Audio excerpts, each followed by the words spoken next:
Isang sikat na TV program ang umano'y posibleng sumailalim sa malaking pagbabago sa mga susunod na linggo. Ayon sa source, hindi lang simpleng reformat ang pinag-uusapan kundi pati umano ang posibleng reshuffle ng ilan sa mga host na matagal nang napapanood sa naturang programa. Sinasabing na pag-usapan na raw ng management ang ilang adjustment matapos mapansin ang pagbabago sa takbo ng programa nitong mga nakaraang buwan. May ilan umanong naniniwalang kailangan na nitong magkaroon ng bagong timpla upang muling makuha ang interes ng mas batang viewers.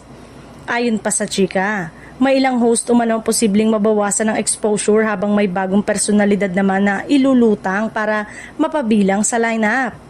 Bagamat wala pang kumpirmasyon, tila may mga seryosong pag-uusap na raw na nagaganap sa likod ng kamera.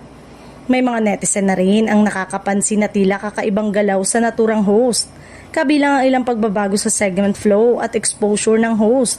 Dahil dito, lalo pang lumakas ang espekulasyon na may malaking pasabog na inihahanda. May nagsasabi ring posibleng bahagi ito ng mas malaking network strategy para mas patatagin ang pwesto ng programa laban sa mas tumitinding kompetisyon sa telebisyon.